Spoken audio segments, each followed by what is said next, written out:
would be forced not to turn back, to run straight into the gunfire until some of them got through and managed to take over the position and kill their enemies. So this is going to see where the HoGiL is just going to keep pressing until the defenses of Violet simply can't hold anymore. Now actually moving in towards, with some overlords towards the 6 o'clock. Not even quite sure. I don't think taking on that position is actually very smart. No, he's going to go up to the right, because the 6 o'clock really not too much mining going on there. Not as important position. Dark Storms again going off. Not as big a drop though. I'm not quite sure if it's going to be as successful. Storms going off and Reavers instantly in position to take out anything that's on the ground.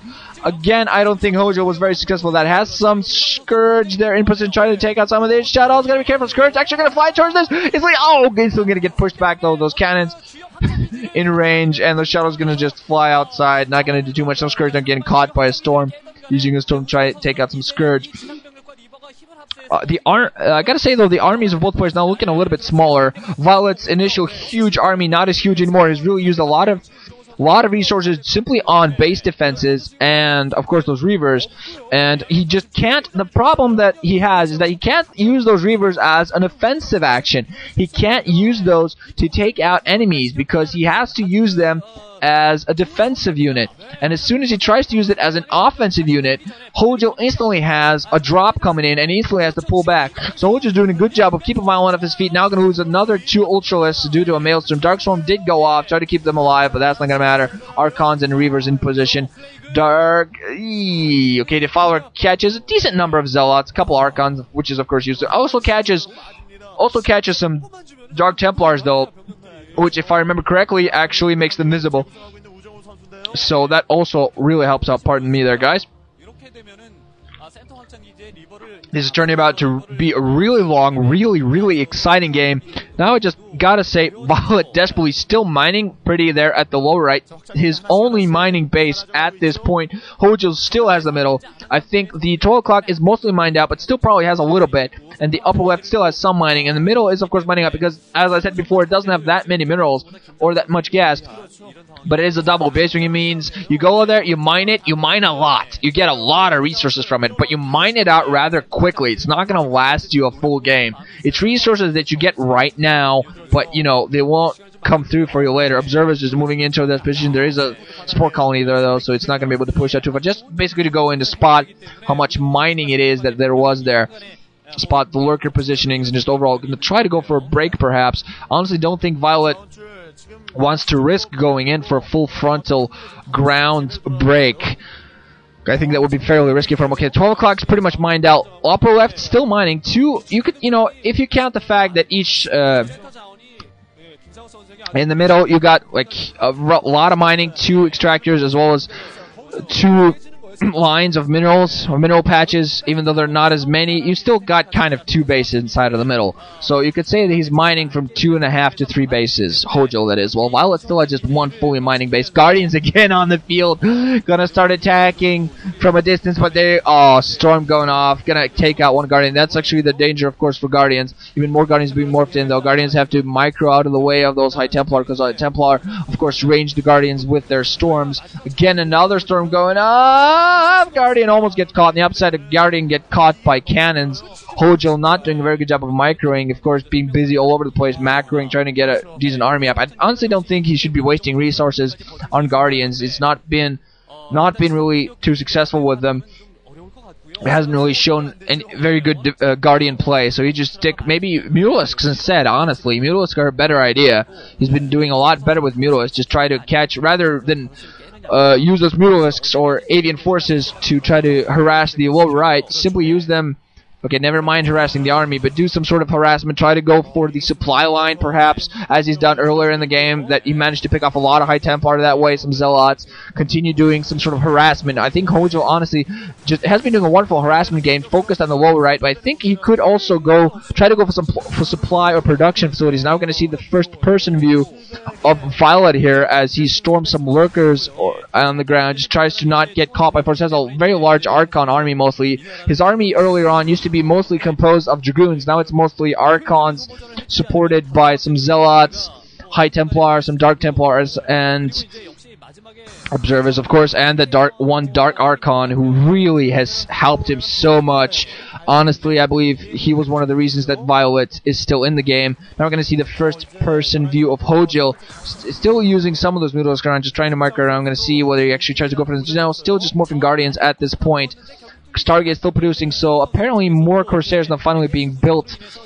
Yeah, as you see that one Corsair just trying to counter those Guardians, try to come in and harass the Cocoons as they morph in. Ooh, a Devourer actually being produced. A single Devourer to help defend against those Corsairs that are going to be coming in. Of course, a Devourer does splash damage and slows down the rate of fire of those Corsairs, if I remember correctly. And now a pretty decent large army being built by HoGiL, has a lot of Ultras, has a lot of Cracklings alongside, some Defilers also to support, and really has to use that correctly. Ooh, feedback going off. Dark Archon using the feedback to kill off one single Defiler. Good job there. Very fun, very fun. Some Scourge going to be able to catch a single Corsair firing there, try to get a scout.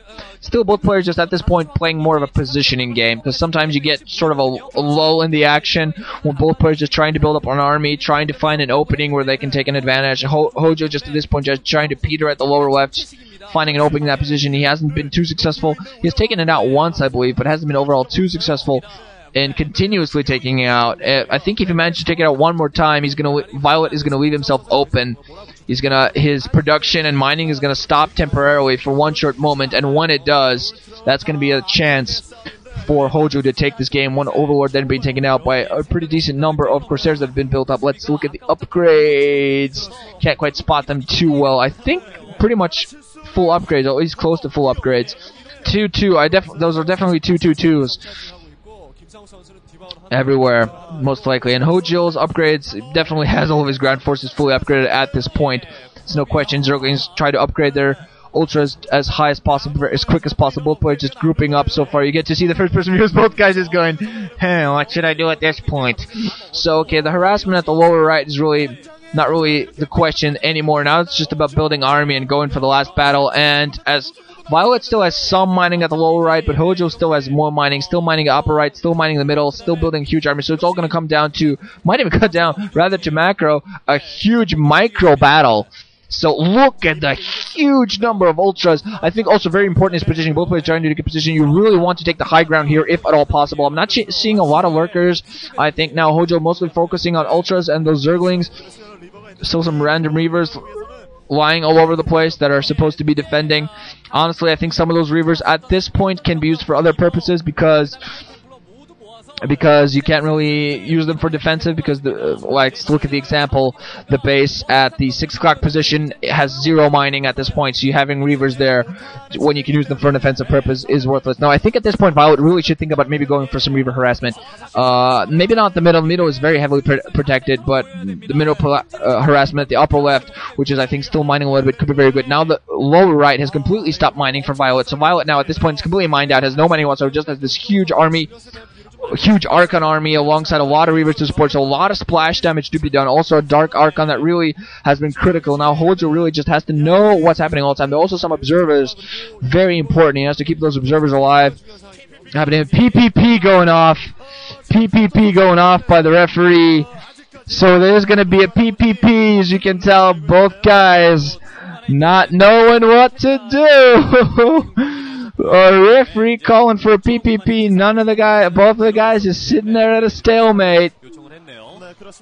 So this, oh Jesus! Both guys gonna take a little bit of a break here. Just get talking with the coaches. Gonna see what's gonna happen. A lot of stuff can happen at this point.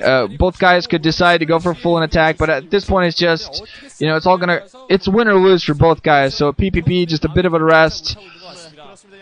Look at the position, look at where we are.